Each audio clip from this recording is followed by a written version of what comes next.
Hello student, आप सभी student को एजेंट आर्ट्स एकेडमी पे स्वागत है। तो कैसे हैं आप सब? ठीक होंगे और मन दिल लगाकर पढ़ाई करते होंगे। तो आज हम लोग बात करने वाले हैं क्लास 12 ज्योग्राफी का जो है ना 8वां मॉडल पेपर है। इससे पहले 7 मॉडल पेपर करवा दिए है। अगर आप लोग नहीं देखे हैं तो बाबू जाकर देख लीजिएगा। जो अति महत्वपूर्ण प्रश्न होता है, जो आपके एग्जाम में जो है ना बार बार क्वेश्चन पूछे जाते हैं, वही सब प्रश्न करवाए हैं। तो आप लोग जो है ना बाबू इस वीडियो के प्ले लिस्ट में आपका सारा वीडियो मिल जाएगा। आप लोग जो है ना जाकर अवश्य देख लीजिएगा। आप लोग जो है ना टेलीग्राम पे अवश्य ज्वाइनिंग हो जाइएगा। क्लास खत्म होने के बाद जो है ना पीडीएफ आपका टेलीग्राम पे प्रोवाइड करवा देते हैं। टेलीग्राम और व्हाट्सएप का लिंक जो है ना बाबू आप लोग को इस वीडियो के प्ले लिस्ट में आपका दोनों का लिंक मिल जाएगा। तो आप लोग जो है ना वहाँ से ज्वाइनिंग हो जाइएगा। क्लास खत्म होने के बाद इसका पीडीएफ जो है टेलीग्राम और व्हाट्सएप ग्रुप पे दोनों पे प्रोवाइड करवा दिया जाता है। तो चलिए आज का जो हमारा पहला प्रश्न उसको देख लेते हैं। आज का जो हमारा पहला प्रश्न क्या है कि सरदार सरोवर परियोजना किस नदी पर है?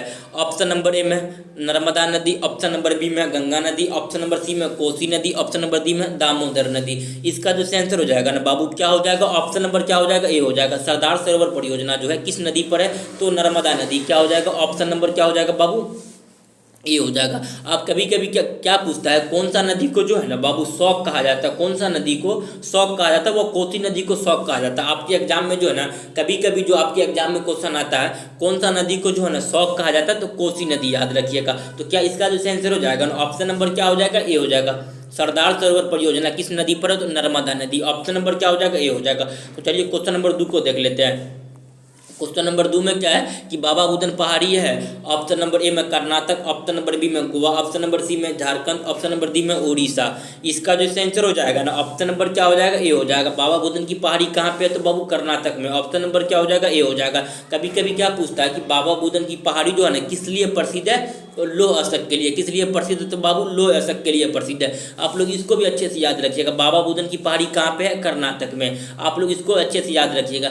आपसे पूछेगा जो है ना जो भारत में वो कौन सा राज्य है जिसमें जो है ना सबसे अधिक जो है खनिज उत्पादन किया जाता है? या सोना, आप खनिज में सब आ जाएगा। सोना चांदी का जो है ना लगभग जो 80% जो है बाबू कर्नाटक से ही निकलता है। कहाँ से निकलता है? कर्नाटक से निकलता है। यह भी आपके एग्जाम में आया हुआ प्रश्न है। तो चलिए क्वेश्चन नंबर जो है ना 3 को देख लेते हैं। क्वेश्चन नंबर 3 क्या है कि कौन सा शहर को तमिलनाडु का जो है ना मैनचेस्टर कहलाता है? ऑप्शन नंबर ए में कोयम्बतूर, ऑप्शन नंबर बी में चेन्नई, ऑप्शन नंबर सी में है सलेम, ऑप्शन नंबर डी में इनमें से कोई नहीं। इसका जो आंसर हो जाएगा ना बाबू ऑप्शन नंबर क्या हो जाएगा? ए हो जाएगा। कौन सा शहर को तमिलनाडु का मैनचेस्टर कहा जाता है? तो कोयम्बतूर को। ऑप्शन नंबर क्या हो जाएगा? 3 का ऑप्शन नंबर ए हो जाएगा। जितना प्रश्न बताए ना बाबू आप लोग जो है सभी प्रश्न का आंसर जो है कमेंट कर दीजिएगा, ताकि सभी प्रश्न आपको बहुत अच्छे से याद हो जाएगा। आप लोग जो है ना बाबू टेलीग्राम पे अवश्य ज्वाइनिंग हो जाइएगा। तो देख लेते हैं क्वेश्चन नंबर 4 में क्या है कि पनामा नहर जोड़ता है पनामा नगर को। ऑप्शन नंबर ए में Port Said, option number B में कोलोन, ऑप्शन नंबर सी में होनोलुलु, ऑप्शन नंबर डी में लाल सागर।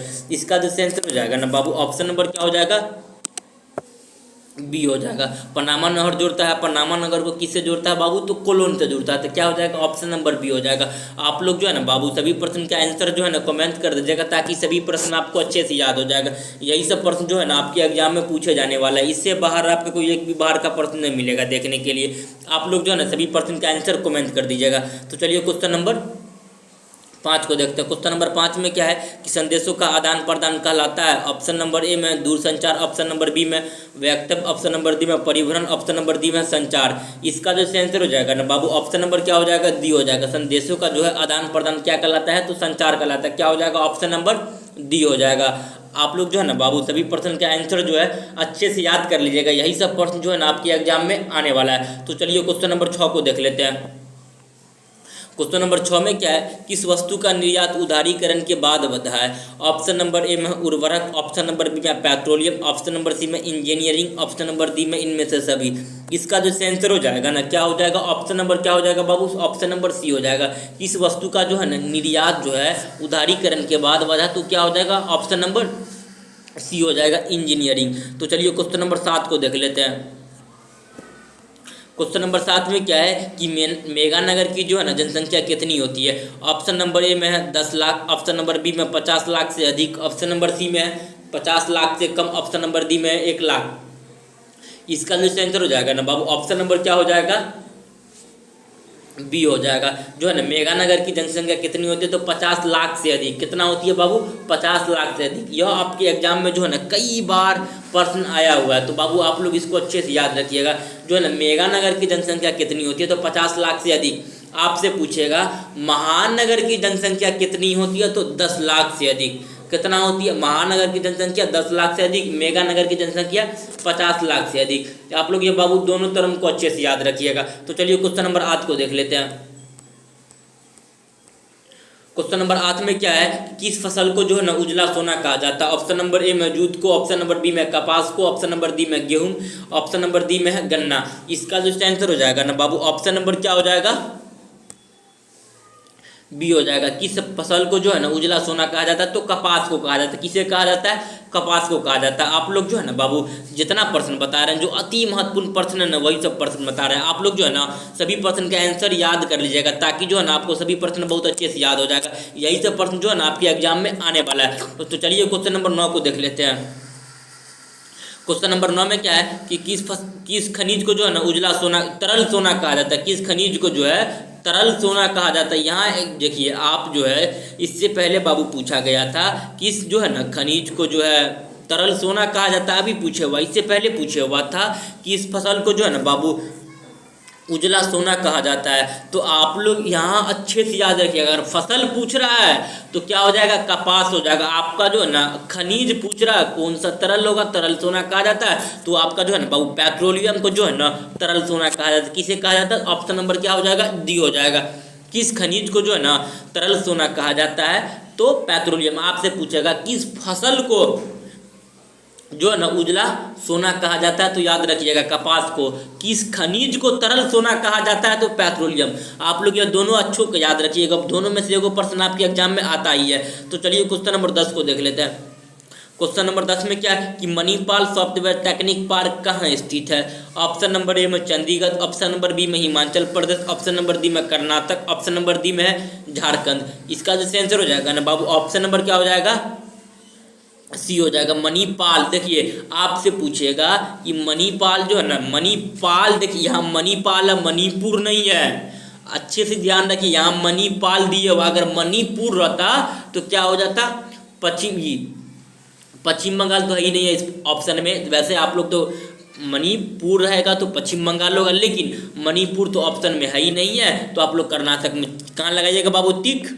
कर्नाटक में जो है ना मणिपाल सॉफ्टवेयर टेक्निक पार्क कहाँ पे है, तो कर्नाटक में है। ऑप्शन नंबर क्या हो जाएगा बाबू, सी हो जाएगा। आप लोग जो है ना पहले क्वेश्चन को अच्छे से पढ़िएगा, उसके बाद कोई क्वेश्चन में जो है ना आप लोग बाबू आंसर सही से लगाइएगा। पहले क्वेश्चन को एक बार में नहीं आएगा समझ में, 2 बार को पढ़िएगा, ताकि आप लोग को अच्छे से पहले क्वेश्चन समझना, उसके बाद MCQ टिक करना है। तो चलिए क्वेश्चन नंबर 11 को देख लेते हैं। क्वेश्चन नंबर 11 में क्या है कि दुर्ग इस्पात केंद्र किस राज्य में स्थित है। ऑप्शन नंबर ए में है कर्नाटक, ऑप्शन नंबर बी में है तमिलनाडु, ऑप्शन नंबर बी में है पश्चिम बंगाल, ऑप्शन नंबर डी में है आंध्र प्रदेश। इसका जो आंसर हो जाएगा ना बाबू, क्या हो जाएगा, ऑप्शन नंबर सी हो जाएगा। दुर्ग इस्पात जो है ना किस राज्य में स्थित है, तो क्या हो जाएगा बाबू, ऑप्शन नंबर सी हो जाएगा, पश्चिम बंगाल में। दुर्ग इस्पात जो है कहाँ पे है, दुर्गापुर कहाँ पे है बाबू, पश्चिम बंगाल में। आप लोग इसको अच्छे से याद रखिएगा, दुर्गापुर जो है ना कहाँ है, पश्चिम बंगाल में। ऑप्शन नंबर क्या हो जाएगा, सी हो जाएगा। ऑप्शन नंबर 11 का क्या हो जाएगा, सी हो जाएगा। तो आप लोग जो है ना सभी प्रश्न का आंसर कमेंट कर दीजिएगा, ताकि सभी प्रश्न आपको बहुत अच्छे से याद हो जाएगा। आप लोग जो है ना बाबू एक बार जो है वीडियो को लाइक कर दीजिए। आप लोग लाइक नहीं करते, शेयर भी कर दीजिए अपने दोस्तों को, भाई बंधु सभी को क्या कर दिए बाबू, एक बार वीडियो को शेयर कर दिए। तो चलिए क्वेश्चन नंबर 12 को देख लेते हैं। क्वेश्चन नंबर 12 में क्या है कि मयूरभंज लौह अयस्क उत्पाद क्षेत्र है। ऑप्शन नंबर ए में झारखंड, ऑप्शन नंबर बी में उड़ीसा, ऑप्शन नंबर सी में है Madhya Pradesh, option number D में छत्तीसगढ़। इसका जो आंसर हो जाएगा ना बाबू, क्या हो जाएगा, ऑप्शन नंबर क्या हो जाएगा, बी हो जाएगा। मयूरभंज जो है ना लौह अयस्क जो है कहाँ पे है, तो बाबू यह उड़ीसा में। ऑप्शन नंबर क्या हो जाएगा, बी हो जाएगा। क्वेश्चन नंबर 12 का क्या हो जाएगा, ऑप्शन नंबर बी हो जाएगा। तो आप लोग जो है ना सभी प्रश्न के आंसर जो है कमेंट कर दीजिएगा, ताकि सभी प्रश्न आपको अच्छे से याद हो जाएगा। यही सब प्रश्न जो है ना आपके एग्जाम में आने वाला है। तो चलिए क्वेश्चन नंबर 13 को देख लेते हैं। क्वेश्चन नंबर 13 में क्या है कि निम्नलिखित में से कौन सा पतन जो है ना पूर्वी तट पर स्थित है। ऑप्शन नंबर ए में कांडला, ऑप्शन नंबर बी में बॉम्बे, ऑप्शन नंबर सी में new Mangalore, option number D में चेन्नई। इसका जो आंसर हो जाएगा ना बाबू क्या हो जाएगा, ऑप्शन नंबर क्या हो जाएगा, डी हो जाएगा। जो है ना कौन सा पतन जो है वह पूर्वी तट पर स्थित है, तो वो चेन्नई, क्या हो जाएगा बाबू, ऑप्शन नंबर डी हो जाएगा। तो जितना प्रश्न बता रहे हैं ना आप लोग सभी प्रश्न के आंसर जो है कमेंट कर दीजिएगा, ताकि सभी प्रश्न आपको बहुत अच्छे से याद हो जाएगा। आप लोग जो है ना बाबू टेलीग्राम पे अवश्य ज्वाइनिंग हो जाइएगा, ताकि क्लास खत्म होने के बाद जो है टेलीग्राम पे जो है इसका PDF प्रोवाइड करवा देते हैं, तो आप लोग टेलीग्राम पे भी जो है अवश्य ज्वाइनिंग हो जाइएगा। तो चलिए क्वेश्चन नंबर 14 को देख लेते हैं। क्वेश्चन नंबर 14 में क्या है, औद्योगिक नगर जो है ना कौन सा प्रदूषण होता है। ऑप्शन नंबर ए में जल प्रदूषण, ऑप्शन नंबर बी में वायु प्रदूषण, ऑप्शन नंबर सी में ध्वनि प्रदूषण, ऑप्शन नंबर डी में इनमें से सभी। इसका जो सही आंसर हो जाएगा क्या हो जाएगा बाबू, ऑप्शन नंबर डी हो जाएगा। जो है औद्योगिक जो है ना नगर में कौन सा प्रदूषण होता है, तो भैया ध्वनि प्रदूषण भी होगा, वायु प्रदूषण भी होगा और जल प्रदूषण। क्या हो जाएगा, ऑप्शन नंबर डी हो जाएगा। क्वेश्चन नंबर 14 का क्या हो जाएगा, ऑप्शन नंबर डी हो जाएगा, इनमें से सभी। तो चलिए क्वेश्चन नंबर 15 को देख लेते हैं। क्वेश्चन नंबर 15 में क्या है, निम्नलिखित में से जो है ना किस नदी का जो है ना जल सबसे जो है ना ज़्यादा उपयोगिता है। ऑप्शन नंबर ए में कृष्णा, ऑप्शन नंबर बी में ब्रह्मपुत्र, ऑप्शन नंबर सी में गंगा, ऑप्शन नंबर डी में गोदावरी। इसका जो आंसर हो जाएगा ना क्या हो जाएगा बाबू, ऑप्शन नंबर सी हो जाएगा। कौन सा नदी का जो जल है सबसे ज़्यादा क्या है बाबू, उपयोगिता है, तो क्या हो जाएगा, ऑप्शन नंबर सी हो जाएगा। क्या हो जाएगा, ऑप्शन नंबर सी। आप लोग जानते हैं बाबू गंगा नदी का जो जल है क्या सबसे ज़्यादा उपयोगिता है कि नहीं है, क्या है सबसे ज़्यादा उपयोगित, सबसे ज़्यादा उपयोग में लाने वाला कौन सा जल है, गंगा नदी का ही ना जल है। आपसे पूछेगा भारत का जो है ना सबसे बड़ा जल जो है, सबसे बड़ा नदी कौन सा है, या कभी कभी आपके एग्जाम में आता है कि भारत का जो है ना सबसे बड़ा नदी कौन सा, तो बाबू याद रखिएगा गंगा नदी है। लेकिन आपसे विश्व में पूछेगा विश्व में सबसे बड़ा नदी कौन है, तो याद रखिएगा नील नदी है। क्या है, विश्व में सबसे बड़ा नदी कौन है, तो नील नदी है। भारत में सबसे बड़ा नदी कौन है, तो गंगा नदी है। और जो गंगा नदी का जल जो है सबसे ज़्यादा जो है ना पवित्र माना जाता है, सबसे ज़्यादा उपयोग में लाया जाने वाला कौन सा नदी का जल है, तो गंगा नदी का। ऑप्शन नंबर क्या हो जाएगा, सी हो जाएगा। तो चलिए क्वेश्चन नंबर 16 को देख लीजिए। क्वेश्चन नंबर 10 को देख लेते हैं। क्वेश्चन नंबर 10 में क्या है कि मानव भूगोल क्रियाशील, मानव और अस्थायी पृथ्वी के परिवर्तनशील संबंधों का अध्ययन है, ये किसने कहा। ऑप्शन नंबर ए में रीतर, ऑप्शन नंबर बी में रेतजेल, ऑप्शन नंबर सी में कुमारी सैंपल, ऑप्शन नंबर डी में तेरल। इसका जो आंसर हो जाएगा ना बाबू, ऑप्शन नंबर क्या हो जाएगा, सी हो जाएगा। जो है ना किसने कहा था, जो है ना मानव भूगोल क्रियाशील, मानव और अस्थायी, देखिए बाबू यहाँ अस्थायी पृथ्वी के परिवर्तनशील संबंधों का अध्ययन, यह कुमारी, देखिए कुमारी सैंपल ने कहा था। यह अस्थायी आ रहा है ना, अस्थायी आएगा तो आप लोग अच्छे से याद रखिए किसने कहेगा, तो कुमारी सैंपल ने। रेतजेल जो है ना मानव भूगोल को डिफाइन किया था। मानव भूगोल मानव समाज और धरातल के बीच जो है ना परिवर्तनशील संबंधों का अध्ययन है, यह किसने कहा था, यह फ्रेडरिक रेतजेल ने कहा था। लेकिन कुमारी सैंपल कहा था मानव भूगोल क्रियाशील, मानव और अस्थायी। देखिए यहाँ अस्थायी आएगा तो आप लोग समझ जाइएगा जो है ना किसने कहा था, तो बाबू कुमारी सैंपल ने कहा था। तो चलिए क्वेश्चन नंबर 17 को देख लेते हैं। क्वेश्चन नंबर 17 में क्या है, किसी झील के जो है ना चारों ओर बसा गांव जो है ना किसका प्रतिरूप हो आएगा। ऑप्शन नंबर ए में अरिय, ऑप्शन नंबर बी में नहारी की, ऑप्शन नंबर सी में नाभिक की, ऑप्शन नंबर डी में तारा। इसका जो आंसर हो जाएगा ना बाबू क्या हो जाएगा, ऑप्शन नंबर क्या हो जाएगा, ऑप्शन नंबर बी हो जाएगा। किसी झील के चारों ओर जो है ना बसा प्रतिरूप जो है ना कैसा आएगा, तो बाबू के नहारी की आएगा। ऑप्शन नंबर क्या हो जाएगा बाबू, ऑप्शन नंबर बी हो जाएगा। क्वेश्चन नंबर 17 का क्या हो जाएगा, ऑप्शन नंबर बी हो जाएगा। तो आप लोग जो है ना सभी प्रश्न के आंसर जो है कमेंट कर दीजिएगा, ताकि सभी प्रश्न आपको बहुत अच्छे से याद हो जाएगा। चलिए क्वेश्चन नंबर 18 को देखते हैं। क्वेश्चन नंबर 18 में क्या है कि 2011 के जनगणना के अनुसार निम्नलिखित में जो है किस राज्य का जनसंख्या घनत्व न्यूनतम है। ऑप्शन नंबर ए में Arunachal Pradesh, option number B में मेघालय, ऑप्शन नंबर सी में बिहार, ऑप्शन नंबर डी में केरल। इसका जो आंसर हो जाएगा ना बाबू क्या हो जाएगा, ऑप्शन नंबर क्या हो जाएगा, ए हो जाएगा। क्या हो जाएगा, ऑप्शन नंबर ए हो जाएगा, अरुणाचल प्रदेश। 2011 के जनगणना के अनुसार जो है ना किस राज्य की जनसंख्या घनत्व न्यूनतम है, तो अरुणाचल प्रदेश। क्या हो जाएगा, ऑप्शन नंबर ए। क्वेश्चन नंबर 18 का क्या हो जाएगा बाबू, ऑप्शन नंबर ए हो जाएगा। तो जितना प्रश्न बता रहे हैं ना बाबू आप लोग सभी प्रश्न के आंसर कमेंट कर दीजिएगा। तो चलिए क्वेश्चन नंबर 19 को देखते हैं। विश्व का जो है ना सबसे बड़ा जो है तृतीय क्रियाकलाप है। ऑप्शन नंबर ए खनन, ऑप्शन नंबर बी में पर्यटन, ऑप्शन नंबर सी में गायन, ऑप्शन नंबर डी में शिक्षण। इसका जो आंसर हो जाएगा ना क्या हो जाएगा, ऑप्शन नंबर क्या हो जाएगा, बी हो जाएगा। विश्व का जो है सबसे बड़ा पर्यटन कौन है, सबसे बड़ा जो है ना तृतीय क्रियाकलाप कौन है, तो बाबू पर्यटन। ऑप्शन नंबर क्या हो जाएगा, बी हो जाएगा। क्वेश्चन नंबर 19 का ऑप्शन नंबर बी। तो चलिए क्वेश्चन नंबर जो है ना 20 को देखते हैं। क्वेश्चन नंबर 20 में क्या है, काबस जी दावर की स्वचालित उद्योग की जो है ना स्थापना की। ऑप्शन नंबर ए में लो इस्पात उद्योग, ऑप्शन नंबर बी में चीनी उद्योग, ऑप्शन नंबर सी में सूती वस्त्र उद्योग, ऑप्शन नंबर डी में इनमें से कोई नहीं।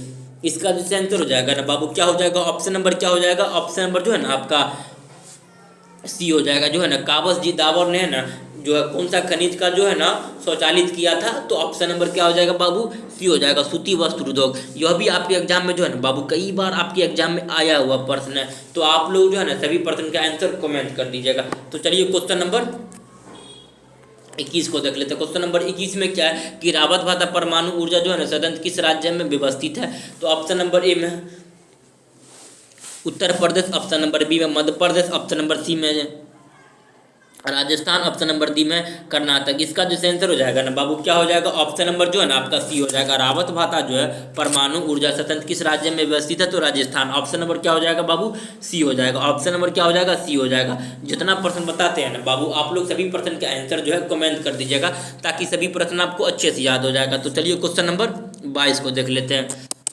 क्वेश्चन नंबर 22 में क्या है कि नवनिश्चयवाद का प्रवर्तक कौन है, ऑप्शन नंबर ए में टेलर, ऑप्शन नंबर बी में हेम्बोल्ट, ऑप्शन नंबर सी में रेतजेल, ऑप्शन नंबर डी में है ब्लास। नवनिश्चयवाद का जो है ना प्रवर्तक कौन है, तो इसका जो सही आंसर क्या हो जाएगा बाबू, ऑप्शन नंबर ये हो जाएगा, ग्रिफिथ टेलर है। किसने है बाबू, तो ग्रिफिथ टेलर है। यह आपको अच्छे से याद रखिएगा। क्या है, नवनिश्चयवाद का जो है ना प्रतिपादन किसने किया था, तो ग्रिफिथ टेलर ने किया था। इसे रुको और जाओ के नाम से भी जाना जाता है, तो आप लोग इसको भी अच्छे से याद रखिएगा। तो चलिए क्वेश्चन नंबर 23 को देख लेते हैं। क्वेश्चन नंबर 23 में क्या है कि भारत का सबसे अधिक प्रदूषित नदी कौन है, ऑप्शन नंबर ए में गंगा, ऑप्शन नंबर बी में यमुना, ऑप्शन नंबर सी में महानदी, ऑप्शन नंबर डी में नर्मदा नदी। इसका जो आंसर हो जाएगा ना बाबू क्या हो जाएगा, ऑप्शन नंबर बी हो जाएगा। जो है ना भारत का सबसे अधिक प्रदूषित नदी है तो यमुना नदी। क्या हो जाएगा, ऑप्शन नंबर बी हो जाएगा। तो चलिए क्वेश्चन नंबर जो है ना 24 को देख लेते हैं। क्वेश्चन नंबर 24 में क्या है कि निम्नलिखित में से कौन सा चीनी जो है ना चीनी का सबसे बड़ा उत्पादक है, ऑप्शन नंबर ए में है महाराष्ट्र, ऑप्शन नंबर बी में पंजाब, ऑप्शन नंबर सी में Uttar Pradesh, option number D में तमिलनाडु। इसका जो आंसर हो जाएगा ना बाबू क्या हो जाएगा, ऑप्शन नंबर जो है ना आपका सी हो जाएगा। जो है आपसे अगर जो पूछेगा जो है ना चीनी का सबसे बड़ा जो उत्पादक कौन सा जो है देश की राज्य है, तो उत्तर प्रदेश। अभी वर्तमान में उत्तर प्रदेश है, लेकिन पहले जो था बाबू वो महाराष्ट्र था। अभी वर्तमान में कौन सा है, तो उत्तर प्रदेश है। आप लोग इसको अच्छे से याद रखिएगा। तो चलिए क्वेश्चन नंबर जो है ना 25 को देख लेते हैं। क्वेश्चन नंबर 25 में क्या है, कौन सी गतिविधि ग्रामीण जो है ना भारत में सबसे महत्वपूर्ण भूमिका निभाती है, ऑप्शन नंबर ए में मछली पालन, ऑप्शन नंबर बी में खनन, ऑप्शन नंबर सी में शिकार करना, ऑप्शन नंबर डी में पशुपालन। इसका जो आंसर हो जाएगा ना बाबू क्या हो जाएगा, ऑप्शन नंबर डी हो जाएगा, पशुपालन। कौन सी गतिविधियां जो है ना ग्रामीण भारत में महत्वपूर्ण भूमिका निभाती है, तो पशुपालन। क्या हो जाएगा, ऑप्शन नंबर डी हो जाएगा। क्वेश्चन नंबर 25 का ऑप्शन नंबर डी हो जाएगा। तो आप लोग जो है ना बाबू सभी प्रश्न के आंसर जो है कमेंट कर दीजिए, ताकि सभी प्रश्न जो है ना आपको बहुत अच्छे से याद हो जाएगा। तो चलिए क्वेश्चन नंबर 26 को देख लेते हैं। क्वेश्चन नंबर 26 में क्या है कि निम्नलिखित में से कौन सा नगर जो है ना नदी तट पर व्यवस्थित नहीं है, ऑप्शन नंबर ए में है पटना, ऑप्शन नंबर बी में आगरा, ऑप्शन नंबर सी में भोपाल, ऑप्शन नंबर डी में कोलकाता। इसका जो आंसर हो जाएगा ना क्या हो जाएगा बाबू, ऑप्शन नंबर क्या हो जाएगा, सी हो जाएगा। कौन सा नदी जो है ना नदी तट पर व्यवस्थित नहीं है, तो भोपाल जो है बाबू कोनो नदी तट पर व्यवस्थित नहीं है। क्या हो जाएगा, ऑप्शन नंबर सी हो जाएगा। क्वेश्चन नंबर 26 का ऑप्शन नंबर सी हो जाएगा। तो चलिए क्वेश्चन नंबर जो है ना 27 को देख लेते हैं। क्वेश्चन नंबर 27 में क्या है कि रबी फसल पैदा होती है, ऑप्शन नंबर ए में शीत ऋतु, ऑप्शन नंबर बी में वर्षा ऋतु, ऑप्शन नंबर बी में ग्रीष्म ऋतु, ऑप्शन नंबर सी में इन सभी ऋतु में। इसका जो आंसर हो जाएगा ना बाबू क्या हो जाएगा, ऑप्शन नंबर क्या हो जाएगा, ए हो जाएगा। जो है रबी फसल पैदा होती है तो कौन सा ऋतु में होती है बाबू, शीत ऋतु में। ऑप्शन नंबर क्या हो जाएगा, क्वेश्चन नंबर 27 का ऑप्शन नंबर ए हो जाएगा।